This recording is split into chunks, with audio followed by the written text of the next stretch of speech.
going on, everybody? It's Acolyte Tuesday. That's right. Episode 5 or 6. No, it's 5. Because including tonight, we have 3 more episodes to go of this, I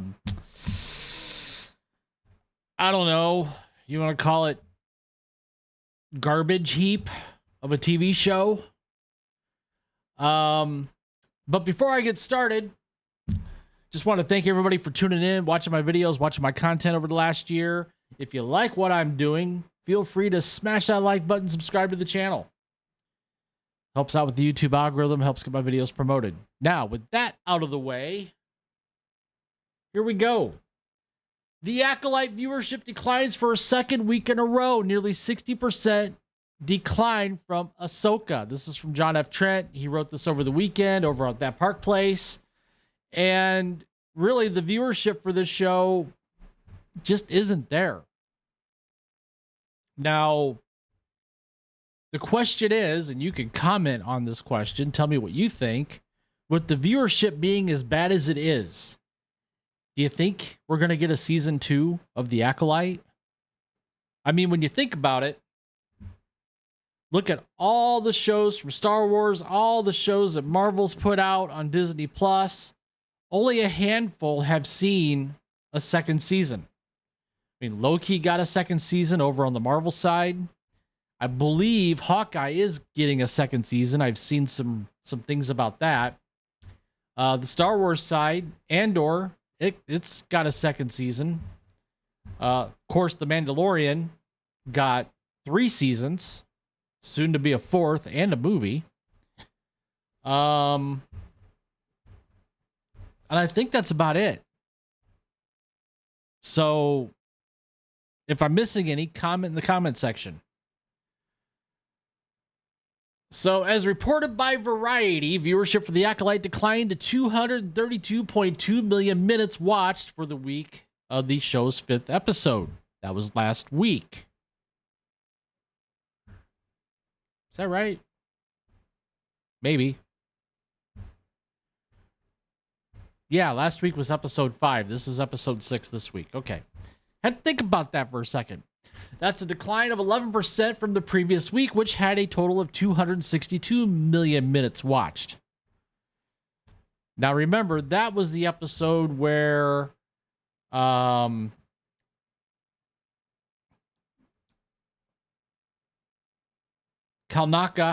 the Wookiee Jedi, was found killed in his home, for lack of a better term.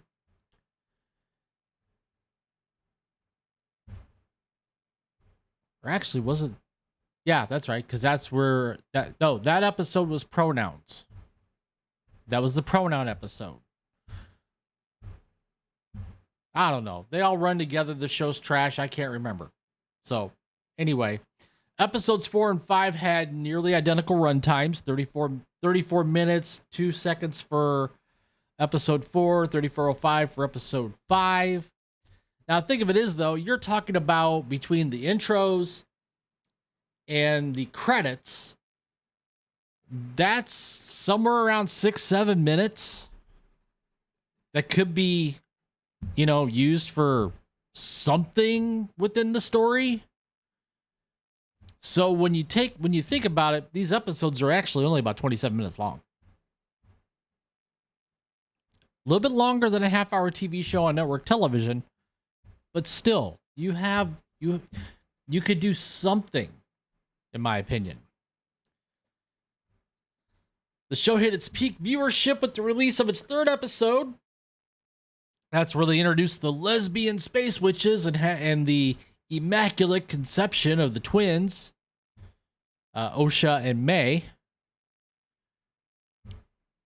Now, viewership for that week, episode 3, topped at 380.5 million, which I believe is still down from Ahsoka. I believe. The least viewed week was the show's premiere week. The two episodes premiere only brought in 210 million minutes viewed. Now, we know that the review bombing, quote unquote, that some people are saying is happening with this show, where currently the show sits at 14% on Rotten Tomatoes. It's sitting at, I believe it's like 3.3 stars over on IMDb. I believe. And I'm just going to address that review bombing here real quick. Reviews by critics are generally people that agree with the ideology of what they're seeing on screen. That's why this show's hovering around, I think it's somewhere between 83, 84, 85% on Rotten Tomatoes, certified fresh. And the reason why the audience scores at 14% is because people just don't like this show. This is not Star Wars. This is fan fiction. So if people don't like something and they voice their opinion that they don't like it, it's not that they're review bombing. They're just stating their opinion. They don't like the show. I don't buy into the review bombing. Even if it's on the other end, where something may be review bombed as a positive, I still don't believe in it. Can reviews on Rotten Tomatoes be manipulated? Sure, they could. They could be bots. They could be bots for critics. But I am of the belief that people are expressing their opinion that this show is not very good. And I am one to share that opinion. Now, this leads me into season 2. Has season 2 been greenlit? Leslie Headland doesn't know. This article here, also by John F. Trent, this is from a few days ago. She was asked in her interview with Entertainment Weekly. She said, "I'll tell you my philosophy on first seasons. Something that I've noticed is first seasons will end up on what should have been the break into Act 2. Well, they kind of did that here with May saying that she doesn't want to continue her missions on hunting down Jedi anymore, and she's now good. Of course, we know she did a what do you want to call it? She did a Freaky Friday swap. That wasn't really even Freaky Friday.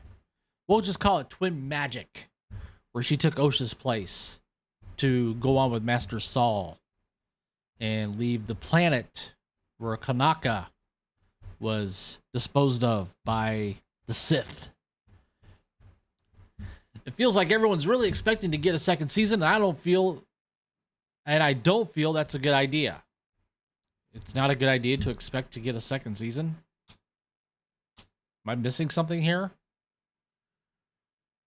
I think you should put everything into the first season and give the audience a nice resolution that feels satisfying, but enough nods to mysteries that you would want to see in a second season," she explained. So it's a little bit of both. You don't want to leave it so wrapped up that, like Obi-Wan or a standalone miniseries, that there's no reason to watch the second season. There was never going to be a second season of Obi-Wan. That was a miniseries. And a rather poor miniseries at that. But I think there's enough stuff in the last few episodes that you would want to have answered. She was asked if there's any progress being made on a possible season 2. And she uses an analogy here to Breaking Bad, where the writer for Breaking Bad basically threw the kitchen sink into season 1, got picked up for season 2, and ended up being 7 seasons. So she's throwing the kitchen sink into season 1 of The Acolyte. Now,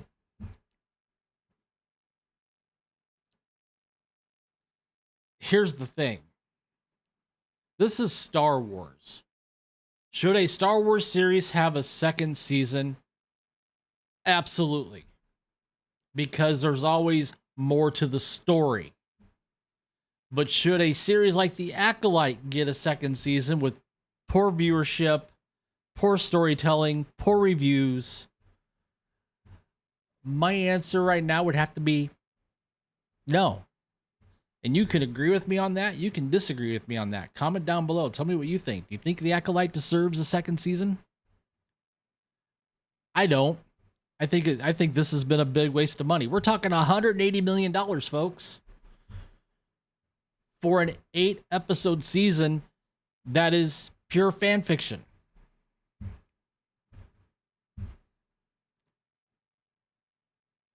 I mean, here you go. 14% Rotten Tomatoes, 3.3 stars IMDb. Do you think this is deserving of a second season? Number 9. Is that Nielsen?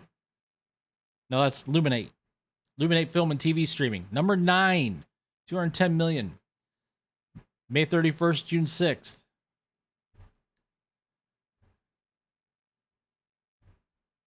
Number 6, June 7th to June 13th.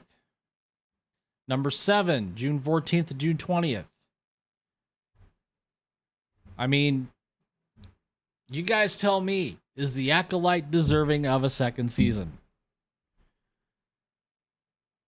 Post your response in the comments. While you're at it, please take the time again to smash that like button. Subscribe to the channel if you haven't already. Hit that notification bell so you don't miss a video. And with that, I will see you guys later.